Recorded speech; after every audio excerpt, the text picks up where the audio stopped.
on. Please welcome to the stage Congressman Brad Schneider of Illinois.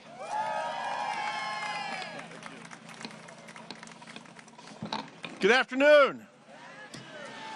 Ariel, thank you for sharing your story, and thank you for making it clear that moms say no. Before I introduce myself, I will tell you I am the father of two young men, not so young, 32 and 30. I'm a dad.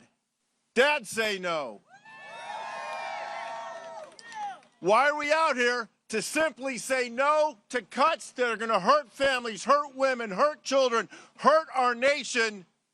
The Republicans are doing it in the dark of night. We're standing here. It may be raining, but it is the light of day, and we say no. I'm Brad Schneider. I'm the chair of the New Democrat Coalition, a member of the Ways and Means Committee, and the representative from Illinois' 10th Congressional District. I want to thank House leadership, my colleagues, including Ranking Member Brendan Boyle, and everyone here who would be impacted by the harmful Republican budget bill, for all of your leadership, for their leadership, and for all of us standing here together. Republicans are conspiring in the shadows to figure out how they can line the pockets of Trump's super-rich billionaire family and friends and make hardworking families pay the bill. It cannot be overstated how horrible, how harmful this legislation will be for the American people. Just a couple of quick facts already mentioned. Nearly 14 million Americans will lose their health care because of this bill. We say no.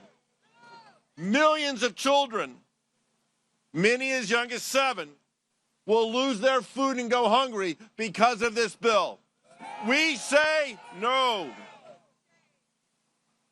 As Brandon mentioned, the richest get richer, but this will lower the disposable income of millions of Americans who are barely making enough to get by.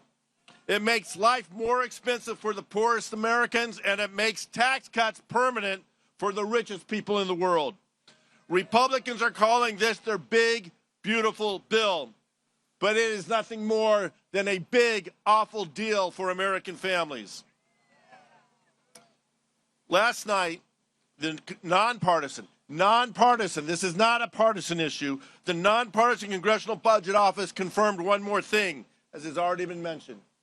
If this bill passes by Republicans voting in lockstep with the president, they will take $500 billion from Medicare.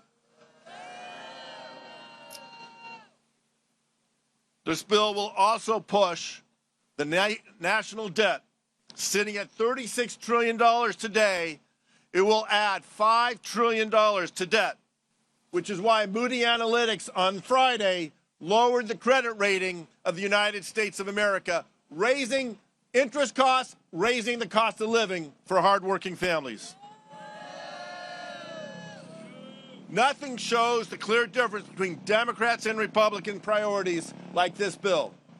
Republicans are openly supporting the wealthiest Americans who have every advantage at their fingertips.